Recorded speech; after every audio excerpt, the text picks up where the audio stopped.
Welcome to Have a Life Teaching, the podcast designed for educators who are dedicated to enhancing their teaching practice and creating a positive impact on their students' lives.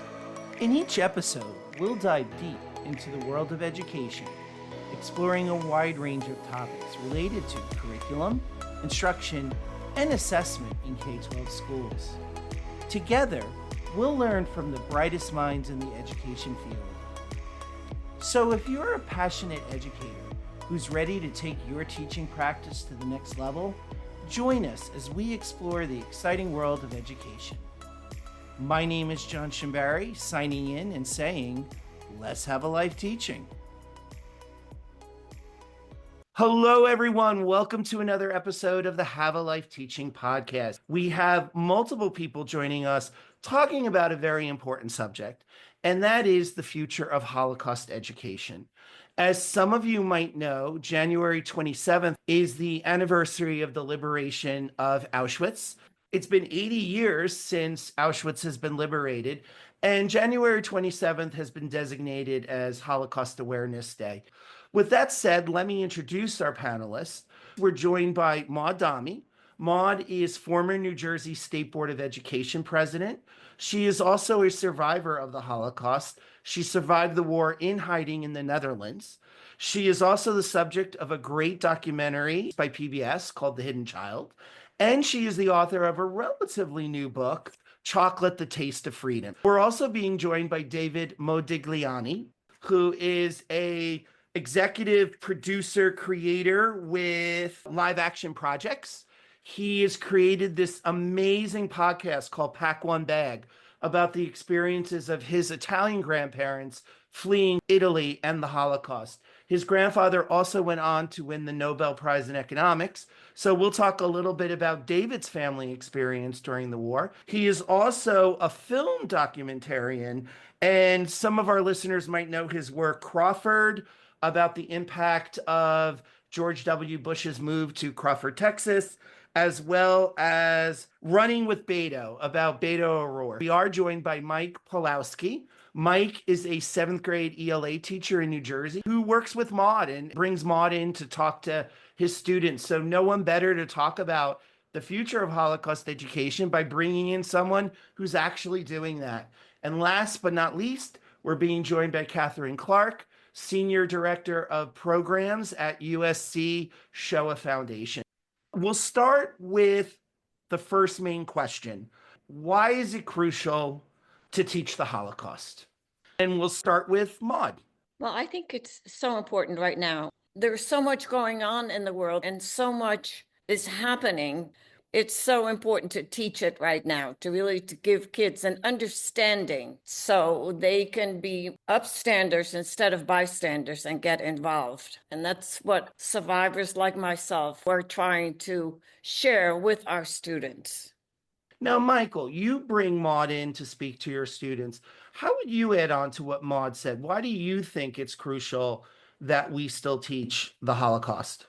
It's important for students to obviously learn about everything that happened in the past. And there's the saying about history repeating itself if you don't learn about it. But a lot of what we do in education is just teaching these kids just to be good humans in society. And when they grow up and they enter the workforce and become adults, and showing them where they got to in the Holocaust and the problems with prejudice and hatred. They need to understand that so as not to repeat it and maybe do something about it. Or if they see something on a smaller scale, bullying in school and something happening, to say something instead of just stand by it and watch. And that resonates with me, Mike. Everything you're saying is really talking about citizenship in the 21st century, that these lessons from 80 years ago are still relevant. What Sure. Our listeners might or might not know about Roselle, Mike, is that it is a very diverse community. What would you say about the relevance to students who might not be Jewish or might not be of European descent? Where do you think the relevance is for the students you particularly teach? It doesn't really matter what background you're from, what race you are. A lot of my students deal with prejudice and they deal with racism on a daily basis. to learn about it happening to other people, they can connect with that regardless of where they come from or what their background is. David, how about you? Why do you think we should still teach the Holocaust? Well, I'm about to turn 45, so I'm sort of like on the oldest edge of the millennial generation. And we grew up in this period that felt a little bit like we'd come to the end of history. I grew up as a kid where I just sort of felt things like tolerance of Jews, strong democracies. These were things I took for granted, honestly, in my teens and in my 20s. And now, within the last decade, seeing the rise of so much authoritarianism around the world, seeing the return of so much anti-Semitism and anti-Semitic actions around the world, all makes it feel pretty clear to me that my childhood was, in fact, a sort of intermission, a kind of exception from the rule of world history, which has been the threat of these kinds of strongmen leaders, the scapegoating of Jews. And so as I began to sort of feel that in my own life and have questions around, well, how do we deal with this? How do we face this? I came to understand that my own family, my grandparents and their experience of fascist Italy, they were able to escape, but the family that they left behind to face the Nazi occupation of Rome and the experiences that they had might have a lot to tell me about my present moment and about how to face these cycles as they return. And Catherine, how about you? David, I really resonate with what you just said about thinking that as a millennial, we were the end of history and rethinking that in the past decade. For me and for the Shoah Foundation, one of the really important things that we are thinking about these days is the fact that conspiracy theories are driving public opinion and perception. There is no older conspiracy theory than anti-Semitism. And we think that in particular, teaching the Holocaust through the lens of anti-Semitism is really important for combating that type of conspiracy theory-driven thought in the present moment. Yes, and what's really resonating with me, with what all of you are saying, is you're really talking about things, again, this theme of the end of history. We're not at the end of history. As each of you are pointing out, we have challenges in society with hate and extremism. And several of you, in fact, maybe all of you, have even mentioned specific ways teaching the Holocaust can really benefit students to be better citizens. Maud was talking about being upstanders rather than bystanders. We've all been talking about combating that hate and that extremism. If I could ask our panelists to delve a little bit deeper, what specific lessons should be drawn from the Holocaust in the 21st century? Michael. One of the things I focus on is the dangers of prejudice, where it can go and how far it can go if unchecked. Like Maud was saying, stuff like bystander apathy, just watching things happen and not doing anything about it. And I try to connect that with, again, when they get older, the importance of voting and being involved and caring about the world around you. Seeing what happened, we can take whatever steps we can to prevent that. And I try to show them how it happened, what could have been done maybe differently, and what people did to help. I think that's what's important. What lesson do you think your students would say is most important from the teaching of the Holocaust? Good question. The questions that they ask me, a lot of them ask, well, why didn't so-and-so do this? Or if we're watching a video about it or reading about, like, why didn't somebody do more? And I tell them, why did they go along with what the Nazis did? Why didn't someone fight back? When I explain it to them, just something as simple as, well, when the school security guard comes in here and says, hey, come with me, you're going home. Nobody asks questions. You just get up and you go. It's just how it is. It's just, that's how it was. And people didn't fight back, or they saw what happened to those who did. That really resonates with them. David, how about you?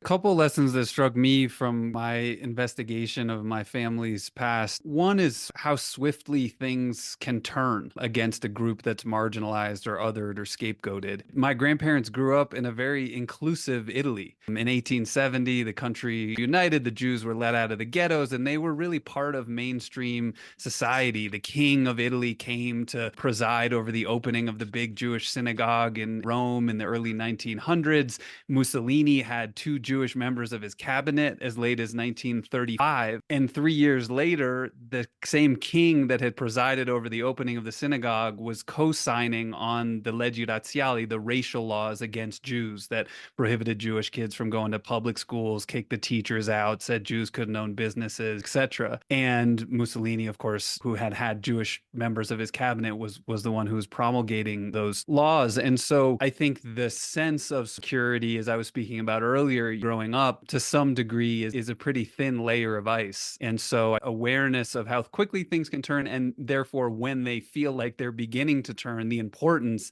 of being an upstander, as Maud and John were talking about. Another was, in hindsight, how easy it can be to think, why didn't you just leave? Why didn't you flee? Why didn't you get out? My grandfather was able to flee with the help of my grandmother's family. His brother stayed behind and wound up facing pretty dire consequences. And when I asked the daughter of that brother, who was in her 80s and who, like Maud, survived all of this, she told me about an exercise that she does with school children, where she basically says, if someone told you that next week you were still here in town, you and your family could die, who would leave? And everybody raises their hand.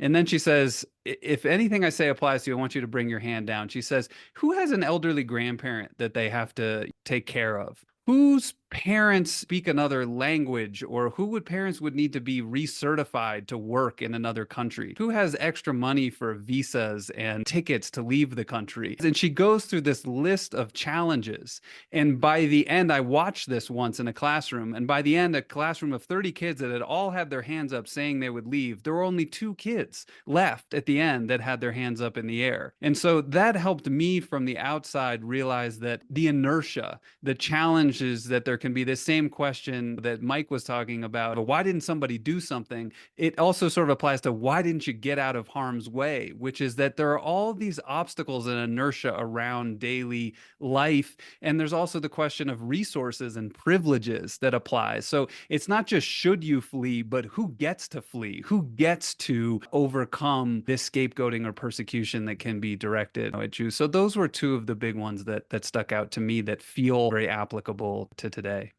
Yes, and for our listeners, when you listen to David's podcast, he speaks with a plethora of relatives, both those that were able to get out as well as those that stayed and their descendants. And so I highly recommend that folks listen to David's podcast where he talks about the story that he just mentioned to us. How about you, Catherine? What are the specific lessons that you would hope that schools would be teaching using the Holocaust as the premise? As a historian of modern Europe who's taught at the university level for the past decade, one of the things that I've seen so many times is basically what Mike just said, that if the US had known, we would have gone and stopped the Holocaust, right? And you have to tell them people did know and people did not stop it. And so I think teaching students that knowledge is not action, and that just because you've read about something or you know about it from the internet where it's so easy to know things, that's not enough, that there has to then be a translatable step of action. That makes sense. What I'm hearing from everyone so far is that we have to protect our citizenship rights, be accountable for our responsibilities. Now, Maud, as the person on our panel who unfortunately had this experience, what do you think are the particular lessons when you go to speak that you generally highlight in your conversations with students? Well, I try to be very positive about something so negative. I never talk about atrocities, things that happened to me as a child and my sister. I try to bring a message how people cared and risked their lives. That is my main message. In my book, that's what I write about how people cared. The wonderful thing about survivors like myself speaking, it's not something that on a film or they read in a book, but here's somebody standing there who can actually tell them what happened. As I said, to me, the most important thing is to share my story in a very positive way with our students, and hopefully that they gain and realize how people cared and how they have to care. When you speak to students, what have you found students to be particularly interested about? Well, it's all over the place, really, because they ask questions of whatever I had talked about, and I just speak I don't stand there and read a speech or anything. Then they come back and they question what happened to this little boy, or just specific questions of what I had said. And sometimes they'll ask me a question that I didn't talk about that may suddenly come up where they want an answer. But I also find a lot, especially in inner cities, talking to students. Many of them can relate to what I'm saying on a different level. And I find that their questions are much deeper because they have experienced it in a different way, some of the things I've experienced. But I still think that as far as the Holocaust, I think it's so important for survivors to be sharing their stories more than anything. Unfortunately, there's not many of us around anymore, and pretty soon there won't be anyone. That makes it more difficult. Mike, you've heard me speak. Mike, you want to take that a step further? Maud threw you the baton. I was She just did. there. The first question kids I know they're going to ask is if Maud knew Anne Frank, because we were reading the book, and I tell them before she comes like she didn't. So they're very interested in the people that hid you and your sister, classmates, the ball that you made that you spoke about from the bladder of the pig. They're very interested in that, and they will come back to class and Google what a pig's bladder looks like and get very interested in the ammo, and it's all new to them. So it's good to see that they're interested and that they remember what you talked about is great too. I also stress the fact of what the people did and risked their Yes. lives to save Yes. another being. And that to me is so important to really instill that in the students. So how they have to care. And these people, didn't matter that we were Jewish and they were Christians. We were human. Sure. And that is my main message to kids. So that they will respect and be kind to people. Indeed. And for the benefit of our listeners, but you're going to have to read Maud's book. One of Maud's favorite toys as a child was ammunition. During the that- war. During that had fallen from the sky and was laying around. And I think that that really scared the adults around you, didn't it, Maud? Well, nobody knew I had it because I had it hidden in a place we were hidden on the farm. I had it hidden, but when after the war I showed it to my father, he almost had a heart attack because it wasn't just spent ammunition, which I thought it was. It was live ammunition, a couple of grenades, hand grenades, those kind of things. So I could see where that would resonate with students because it's not your typical normal childhood experience. So now, Catherine, I'll turn it over to you. Maud was talking about how survivor testimony is really, really important. But unfortunately, we don't have as many survivors now speaking about their firsthand experiences as we did, say, 15, 20 years ago. Now, you at the Shoah Foundation, this is a great question for you, because one of your missions at Shoah is to preserve these voices, these stories, and to still tell them. So, Catherine, what do you think, or how do you think we should be teaching the Holocaust moving well now into the 21st century? So I think we're going to have to teach with survivor testimony, and we're going to have to use resources like our video archive. Our video archive was set up with the understanding that these stories be told in perpetuity. And so we preserve them. That's what we do at the Shoah Foundation. We use them for education, we promote them, we promote research with them, but our main mission is the preservation of individual stories like Maud's. It is of the utmost importance to us. And then over the course of the last 10 years, we also developed a technology that allows students to interact with those video testimonials. So we have something which are they're interactive interviews. They're called Dimensions in Testimony. Many people get excited about the technology of them, but the thing that I am most excited about with them, and I'll tell you a little bit about how they work, but the thing that is of primary importance for me is that they are extremely detailed oral histories. So they're basically a video interview with 1,000 questions.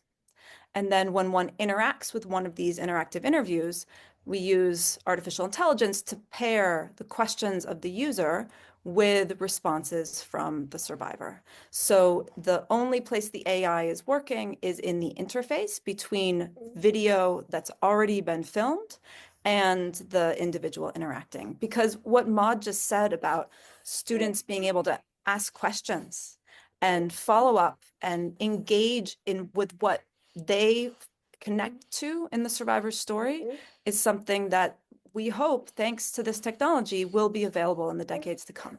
So now, Catherine, are you talking about what I've seen referenced in the media, hologram images of survivors? Is that what we're talking about? These are often referred to as holograms. They're not holograms. There is no video hologram technology. Holograms are still images.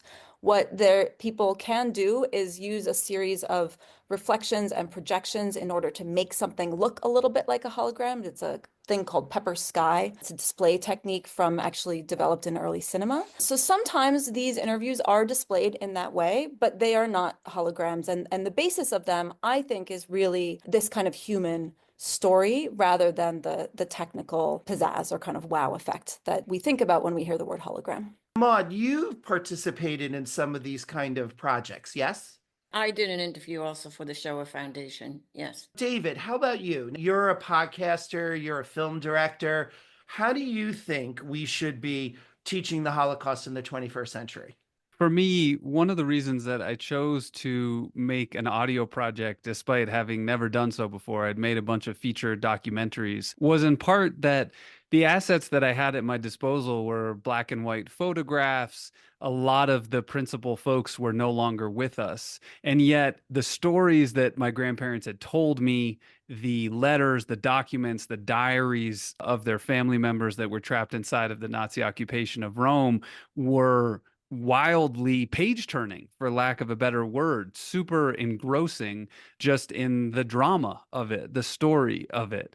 And I realized that it was possible that making a podcast, making something in the audio medium would actually be more immersive and immediate for the listener than a documentary film, which is what we're a little bit more accustomed to. And I have huge respect and appreciation for folks like Ken Burns and other documentarians that sort of put these assets to work, but they can make things like this feel that they are distant, removed, dry, at a safe distance from us.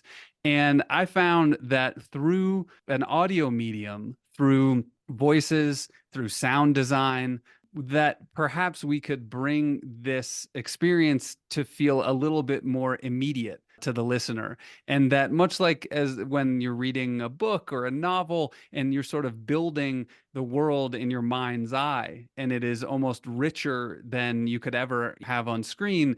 Podcasting, I think, can do that. When I say podcasting, that sort of is a broad brush, because podcast can be what we're doing right now, folks having a conversation. I'm really talking about narrative podcasting, which is something that is deeply researched, scripted, uses a wide variety of source material, brings sound design, brings music into it, much like series television would do, except of course we're telling a nonfiction story. I'm interested in audio storytelling in that way. You see now that the adoption of podcast is huge, particularly among the younger generation. You see young folks almost always with earbuds or earphones on. They're constantly listening. So many of us have sort of screen overload from too much visual stimulation. Sometimes when we can access something is when we're driving in the car, when we're going grocery shopping, when we're cleaning around the house. And that's a time when a story, a rich, detailed, well-researched, and well-told, most importantly, story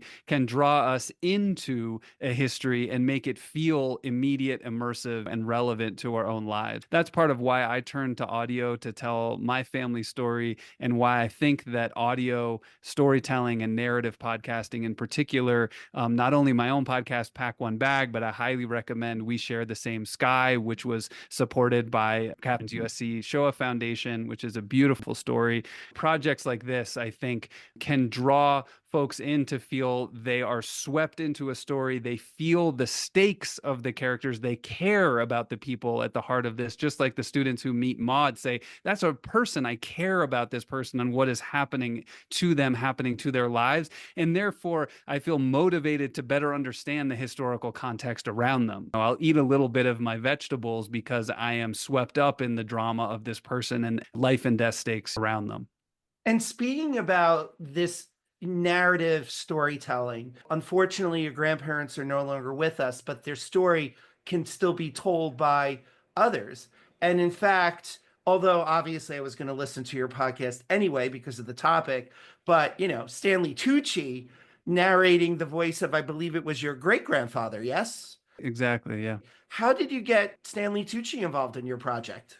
To make a long story short, when he was greenlit to make a show called Searching for Italy, which is a sort of travel show that he did with CNN, he was looking for a director of that show. And rather than a sort of typical food and travel person that CNN had provided him with, he was looking for documentary filmmakers. And so we had the opportunity to meet. He actually asked me to direct that show, and scheduling made it impossible, but we stayed in touch. And when I first pulled out the love letters of my grandparents from when they were 17 and 19, writing between Rome and Bologna, just as the racial laws were being passed and their families were asking questions about when is it time to go and who's going to go, etc., I shared a treatment of that with him. He is Italian. He was born in the United States, but spent a year when he was 12 back in Calabria. And he is very drawn into Italian history. When he did some interviews in press relating to Pack One Bag, our podcast, he really spoke about the universality. These are folks who happen to be Italian, they happen to be Jewish,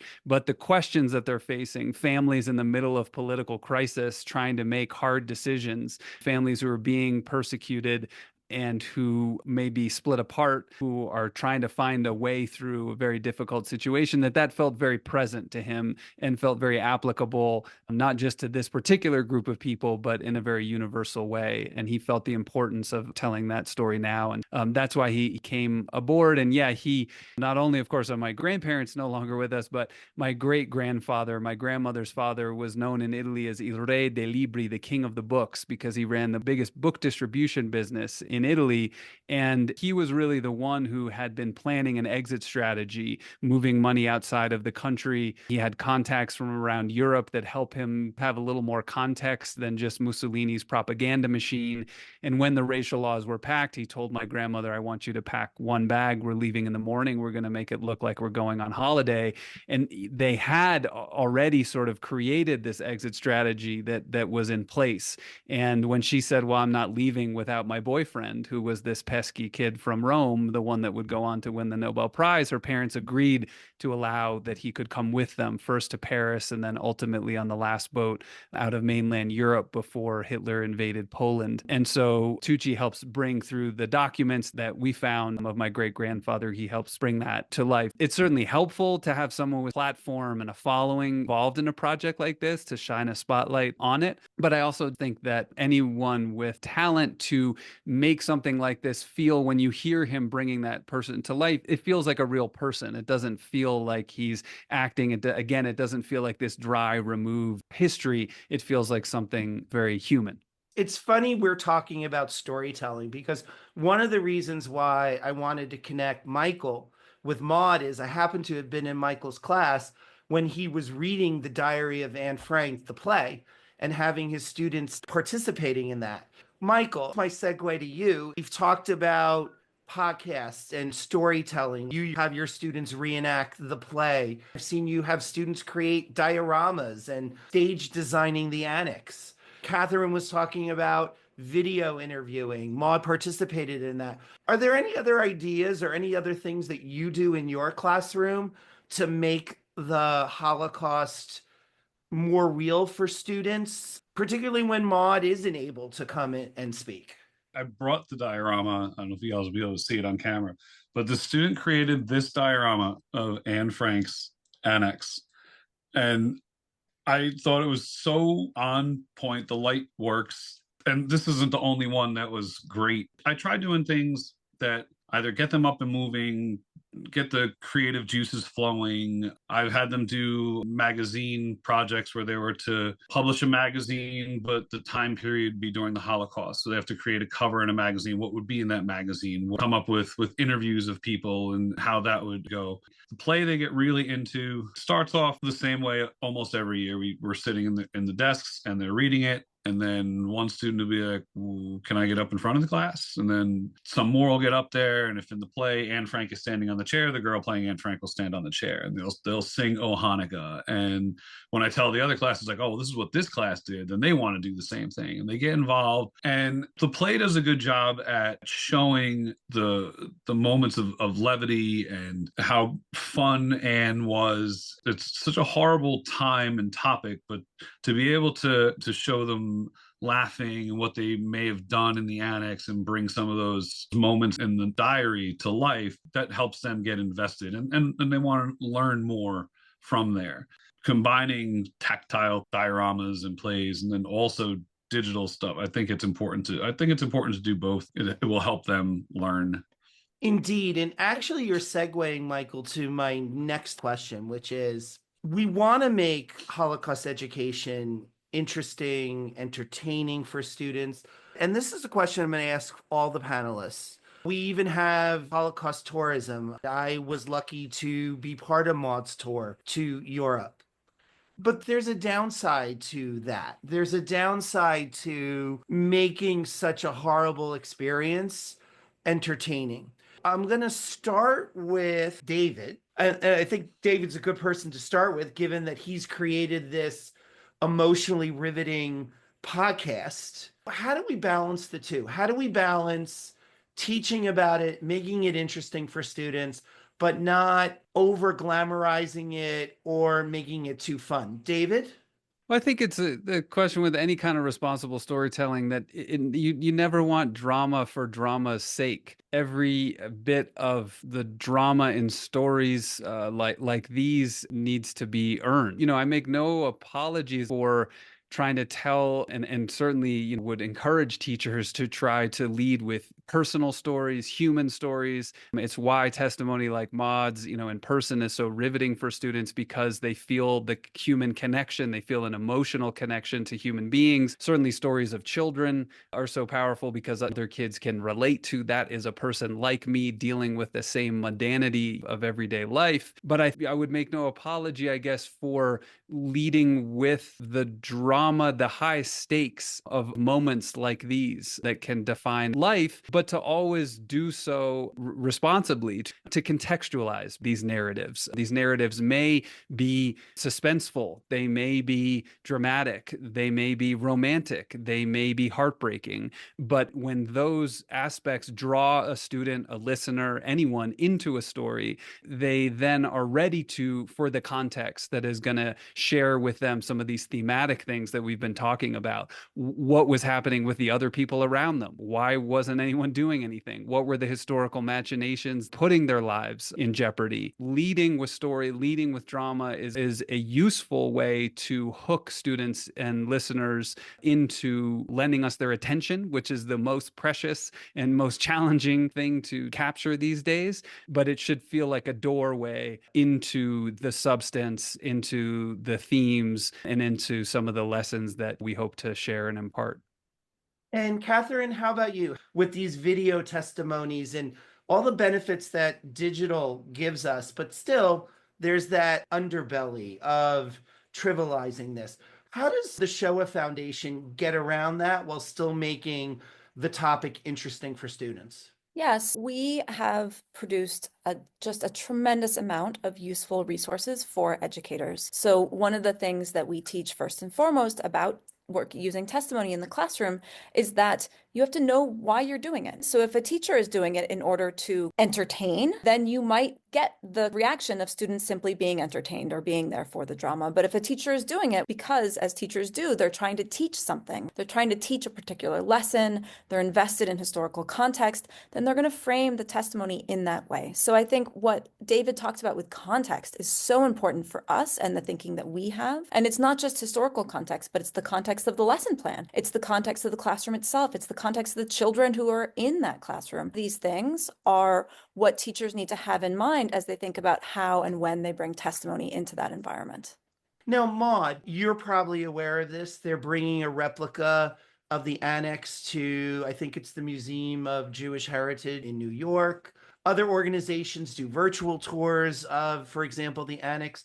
Like I said, you've led me and hundreds of other educators on a Holocaust tour to sites in your background, as well as sites more globally associated with the Holocaust.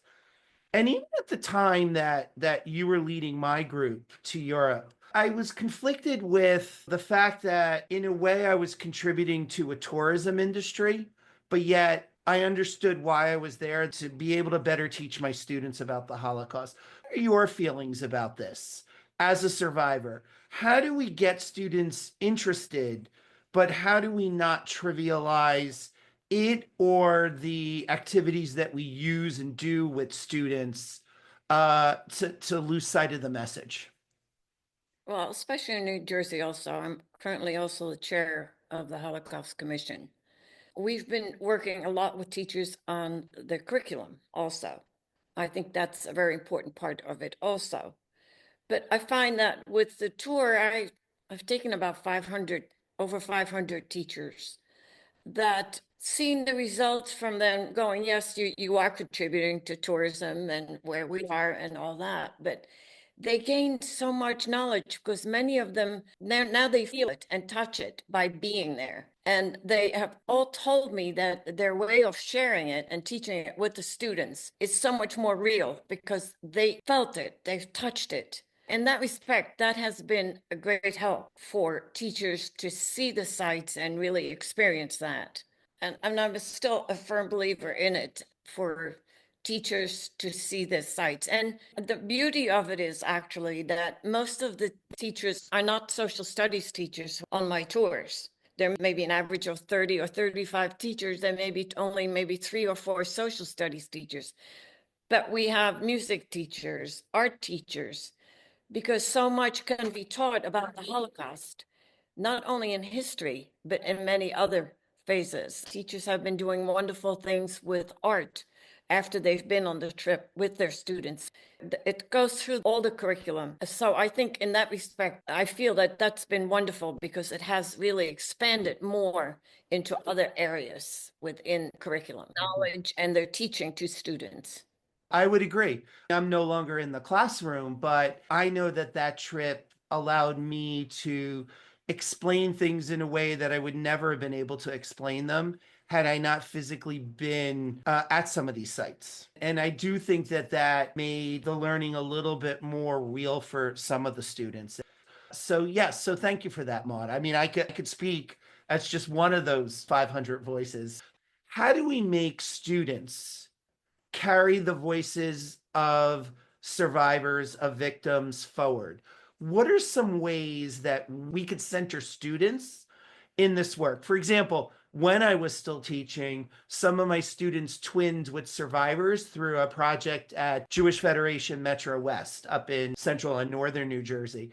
And some of those students, I believe, are still sharing that story of their twin survivor moving forward when that survivor has no longer been able to tell their story. I've also interviewed on the podcast Jacqueline Morakatete, who is a Rwandan genocide survivor who actually went out and did co-speaking sessions with a Holocaust survivor. He is no longer able to tell his story, but she carries his story forward when she still speaks. So what are your thoughts, folks, on how we center students in telling the stories of people like Maud moving forward? And I'll start with Maud. One of the things that's happening also as far as bringing the story further are second generation and third generation, the 2Gs and the 3Gs, who are telling their parents' stories, 2Gs, as survivors of children of Holocaust survivors or grandchildren of Holocaust survivors, who are currently very active groups where they are telling, since the parents, the survivors are no longer there, but they're telling their family's story as David. So I think that is very important. And I even find myself at times that I have had, because I start with fifth graders and I run into them maybe at a university and they'll come up to me and say, "Oh, Mrs. Dahme, we knew you were coming. We had to tell you, and we still remember everything you told us." And it was so important because they were still living with it and still telling me that it was so important for them to have heard this, and they remember it. and hopefully have learned to respect because of all this. But I'm always so impressed with these students who years later approach me. Indeed. And, even if it's informally, even if they're telling their children or grandchildren one day, that, like you said, Maud, is one way to tell the story forward. And I'm glad you mentioned second and third generation. And it's interesting before you were mentioning the connections beyond social studies, because I do believe research is showing that trauma is intergenerational and that actually they're finding cellular and DNA changes in the children and grandchildren of trauma survivors. The fact that the second and the third generation is involved in the telling of what happened to their parents and grandparents in the case of the Holocaust, again, research is backing up that there are lessons to be learned here about how trauma in general affects multiple generations. So I'm glad you mentioned that, Maud. Mike, how about you? How do we center students in this work?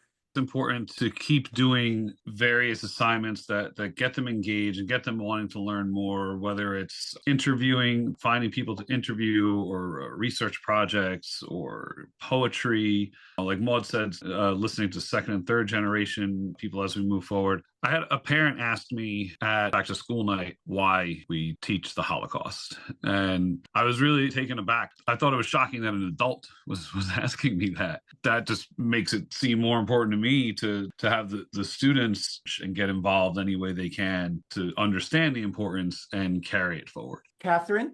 Stories are human and stories live with people. And the more you can empower students to think that these stories belong with them as well, I think the more you will ensure that these stories survive. One of the things that the Shoah Foundation in particular is doing is we've partnered with an organization called Living Links, which is a 3G organization, in order to help create and promote speaker training so that 3Gs, so the grandchildren of survivors, feel empowered to go into schools and share their stories. But I think it goes beyond 2G and 3G, and we have to be thinking about 4G and 5G, about how these stories live within families. But one of the things I think many of us have learned in our lives is you don't have to be biologically related to someone to carry on their stories. And so to empower generations of students to think that these stories reside with them will ensure that these stories have this kind of living connection to the present that they need to have. And David?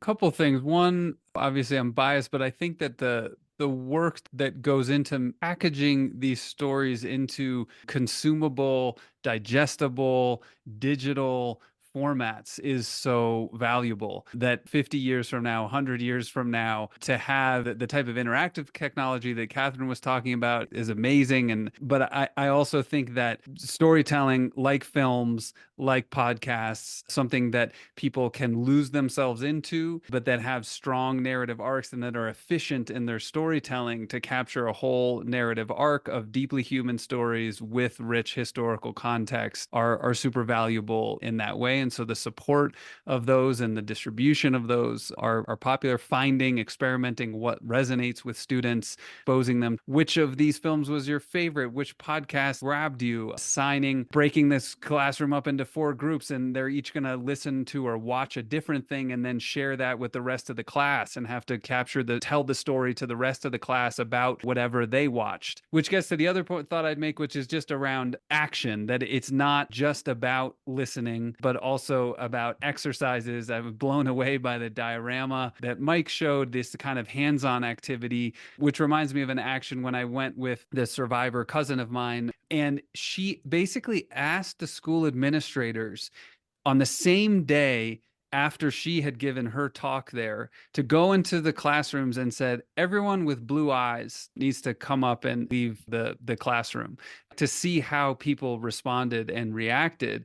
And she said that was something that these kids really remember, to show the arbitrary nature of discrimination, put it in a context that was very memorable, and to actually do that kind of disruptive activity of like breaking up the thing. Some kids are going to get up and walk out, and why is this happening? That really stuck in students' memories. Anyway, just getting out of this kind of receiving stories is huge. As Catherine said earlier, information is not enough. Getting students up on their feet, using their hands, or involved in these kinds of exercises that can make them feel experientially into some of the themes are what tend to be memorable. And that's ultimately what we're going for, things that are memorable and then can be passed forward. I love that. And now, David, since you have the floor, we're going to start the last question with you, which is, what are your parting words of wisdom, advice for people listening, and where can people find out more about you and your work? I don't know that I have any parting wisdom other than I think folks that are listening to this are interested in telling this history. And I think that is phenomenal, and that experimenting and trying new things to engage students around this subject matter is huge. Folks can find Pack One Bag, the story of my grandparents' escape and the family that was trapped behind. They can find that at packonebagshow.com, or search Pack One Bag anywhere you listen to podcasts, on Apple, Spotify, wherever you listen. So, Catherine, how about you? Parting words, and where can people find out more about your work? Parting words. This is important work, and if you've listened this far, you're probably committed to doing it, so thank you. The USC Shoah Foundation Institute is very Googleable, so you can Google us, Shoah Foundation Institute, and you'll in particular want to Google Eyewitness, which is our website of resources available for educators. All of those resources are now fully compatible with Google Classroom, so that's a new innovation that is excellent, and we do have some dimensions and testimonies interviews available through the Eyewitness website. So you have to sign up, but once you've signed up, it's free, and those resources are available. Thank you, Catherine. Mike? Well, you can find me if you move to Roselle and send your kids to the public school system. You'll see my work. I would just say, I liked what you said, David, about keeping things easily digestible. I think with this generation, we live in this TikTok generation, and the kids can focus on something for however long a TikTok video is, and they move to the next thing. So being able to keep things a little shorter but still grab their attention and make them want to learn more is super important. And any teachers listening to this, keep teaching this, keep doing this, stress the importance of it. And all of the students that I talk to about it are always interested, always want to learn more, so just keep doing it. Thank you, Mike. And the person that's going to get the last word for the whole podcast is, of course, Maud. Maud, what are your parting words for anybody listening, and where can people find out more about you and the work that you're doing? Well, I think it's so important for schools to have survivors come in or to deal with the Holocaust. Now, fortunately, in New Jersey, it's mandatory in our schools, but many states have started to do this. I think it's so important for students to learn about the Holocaust and learn it from teachers or from survivors right now, or others who can speak, and also all that is available right now in technology. And I know the Shoah Foundation, I've seen their programs that they have, and it's just been wonderful for students. As far as me, I'm all over the world. Actually, I'm going to be in the Netherlands to commemorate liberation in April. My book is available through the internet, and the same with the PBS documentary, which is called The Hidden Child, which was filmed in the Netherlands when I was there with a group. Keep speaking about it and sharing it with students, because I think it's so important, especially in today's world. All these atrocities continue to happen. We have not learned. Thank you, everyone, so much for your time. This has been a wonderful conversation. Granted, talking about a hard subject, but I'm bolstered by the work that each of you are doing to keep the memory of the Holocaust alive. So as Maud says, hopefully one day we do finally learn. Again, thank you, everyone, for your time. Thank you, Thank John. you, John. Thank you, everybody. Thank you for listening today. I hope you got some great tips that you can bring back into your teaching. Remember, have a life teaching without sacrificing your own. Also, don't forget to subscribe and be well.